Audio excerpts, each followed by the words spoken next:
Hola, muy buenos días tengan ustedes. Espero que se encuentren bien de salud y vamos a continuar con nuestra sesión número 5 en esta modalidad de clases grabadas, ¿no?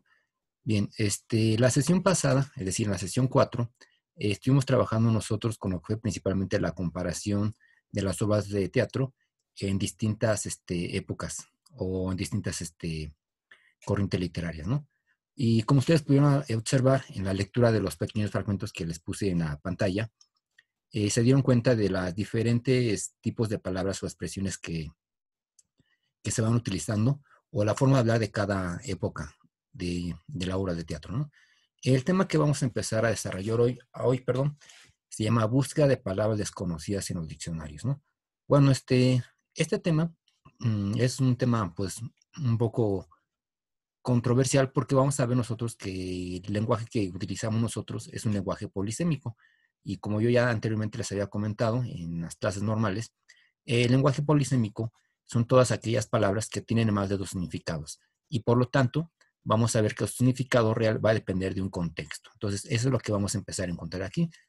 Vamos a ver nosotros que a través de cada corriente literaria, pues se van manejando, bueno, van surgiendo o se van inventando o van cambiando diferentes palabras, ¿no?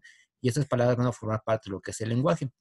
En las obras de teatro vamos a ver que no solamente vamos a encontrar lo que son, bueno, las expresiones verbales, ¿no? Que es finalmente lo que nosotros podemos escuchar cuando vemos una puesta en escena, ¿no? Vamos a ver aquí que también vamos a encontrar lo que es un lenguaje corporal. Este lenguaje corporal, como aquí se lo estoy señalando, corresponde principalmente a lo que son los movimientos y los gestos de los personajes. Es decir, estos tienen que cambiar de acuerdo a un contexto o una situación y es como vamos a poder comprender un poco más el reforzamiento de lo que están diciendo, ¿no? Y aquí vamos a encontrarnos otra parte muy importante de este tipo de lenguaje que corresponde principalmente a lo que es el lenguaje verbal. Es decir, finalmente la lectura de los parlamentos, que es lo que tenemos que hacer nosotros como parte del proyecto, que es una lectura en atril, donde daremos lectura a esos fragmentos de obras de teatro que vamos a señalar posteriormente y nos vamos a dar cuenta que resulta un poco difícil o complicado porque finalmente vamos a encontrar nosotros que no es la misma forma en la que nosotros estamos acostumbrados a leer o a escribir, ¿no? Es la dificultad que vamos a encontrar nosotros en esta pequeña actividad. Y después vamos a ver la parte escrita, como están aquí señaladas, que viene siendo principalmente lo que es los libretos. Es decir, simplemente el conjunto de expresiones o todos los diálogos que tiene la obra de teatro en los cuales se va a centrar. Entonces, estos son los tres tipos de lenguaje que nosotros vamos a empezar a localizar en las obras de teatro, pero solamente nos vamos a enfocar en uno, y en esa parte va a ser la parte escrita principalmente, ¿no?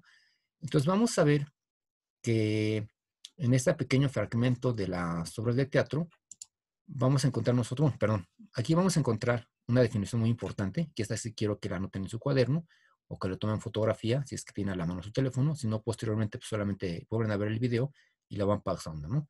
Dice que para comprender el lenguaje verbal o escrito, debemos contextualizar, es decir, el contexto de la palabra va a depender de la acción o el momento en que se vaya a decir. Es decir, no es lo mismo cuando nosotros hablamos, cuando estamos de un buen carácter o no estamos enojados, que cuando decimos las mismas cosas, pero cuando estamos enojados. Es decir, el contexto y las palabras tienen que ir cambiando. Entonces aquí las palabras adquieren otro sentido y otra tonalidad. Y eso es finalmente lo que va a dar pues un cambio de caracterización al personaje, ¿no? Entonces vamos a ver que, como también aquí se señala, estas palabras o estas expresiones pues van cambiando en cada época, ¿no? Algunas se pueden repetir, pero ya hacen referencia a otro contexto, ¿no? Y vamos a ver nosotros que las diferentes obras de teatro, sin importar la corriente que pertenezcan, pues vamos a ver que es finalmente lo que vamos a encontrar una variación de términos o de significado, ¿no? Es decir, muchas veces, por ejemplo, bueno, no sé si ustedes se acuerdan, por ejemplo, cuando en segundo año trabajamos lo que fue la tabla semántica y vimos que las palabras que nosotros hablamos en el castellano, en América Latina tiene otro contexto, otra situación. Entonces, eso es finalmente a lo que se refiere aquí. Es decir, el contexto de la situación es lo que le va a dar un significado real o verdadero a las palabras, dependiendo del momento en que le la puesta en escena, ¿no? Y aquí tenemos lo que es la definición del lenguaje polisémico, y es aquí donde las palabras adquieren un significado dependiendo del contexto o situación, que es lo que yo les comentaba hace un momento, ¿no?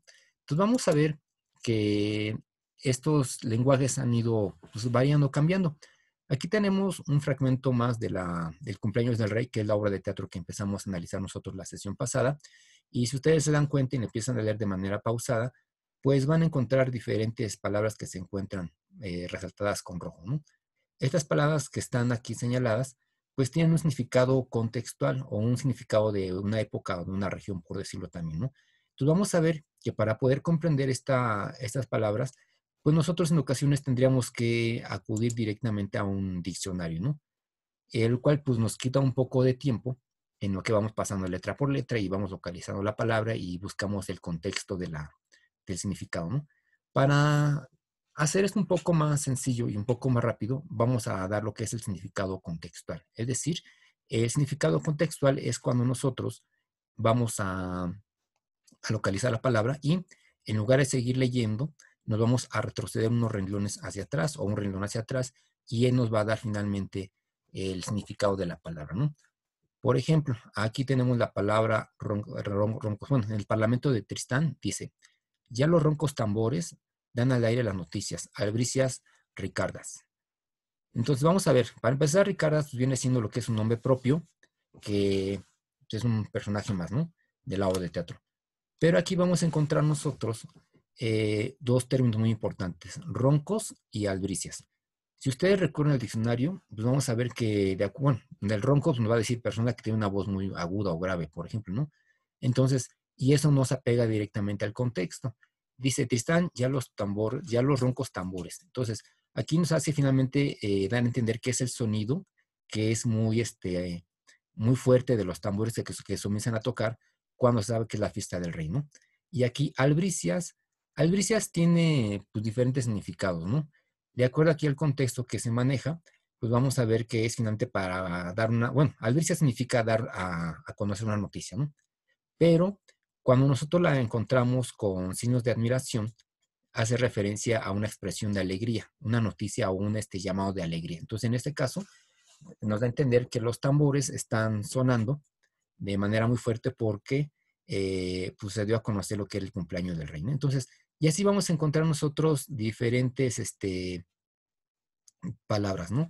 Aquí tenemos otra, por ejemplo, departen, tres nobles departen tranquilamente en el mercado. Yo les pregunto, ¿qué harían tres nobles en el mercado?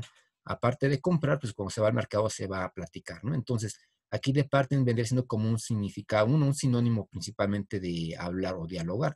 Y aquí nos dicen, tres nobles departen tranquilamente en el mercado, entonces nos da a entender que tres nobles están platicando entre ellos y ataviados con coloridos ropajes. Bueno, ataviados es un sinónimo de vestimenta finalmente, ¿no? Entonces nos da a entender que son personajes que pertenecen a una sociedad pues más o menos elevada de la clase de aquella época medieval y finalmente es como se van a expresar, ¿no? Tenemos albricia, tenemos roncos, pregona. Aquí dice, por ejemplo, es cierto lo que pregonan ese parche. Aquí vamos a ver que la palabra pregona, pues finalmente pregonar es difundir o divulgar, ¿no?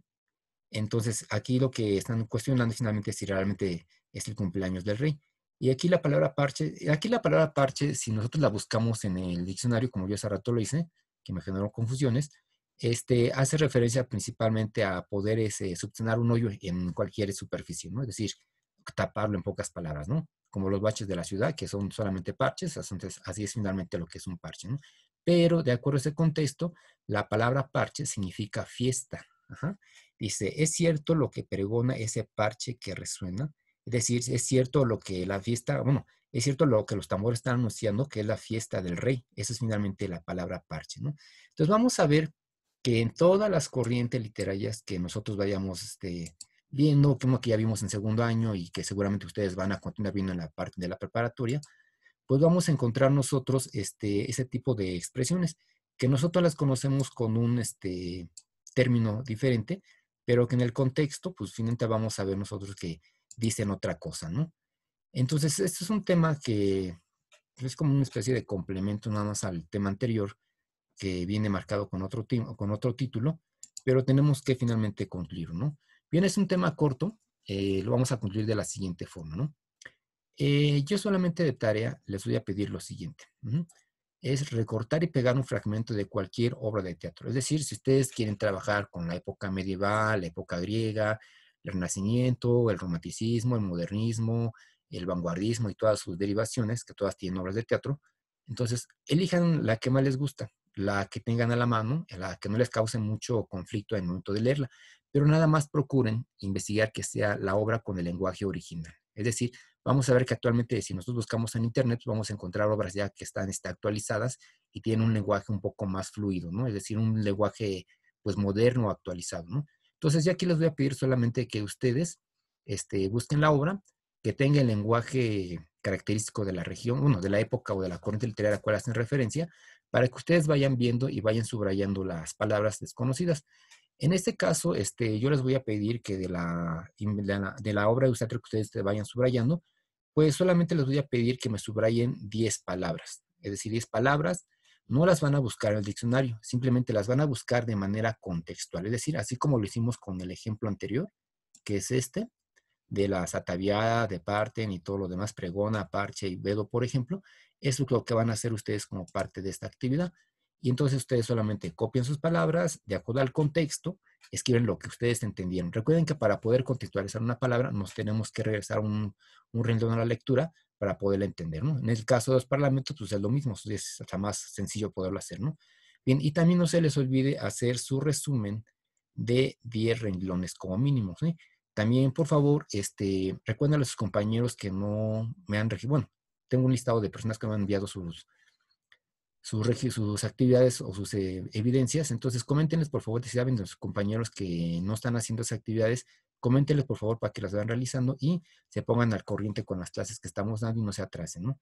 Bueno, pues me despido de ustedes, espero que se encuentren bien de salud y espero verlos pronto, ¿no? Bueno, pues fue un gusto volverlos a platicar, el poder estar nuevamente con ustedes a través de este medio y espero que pronto nos podamos ver, ¿no?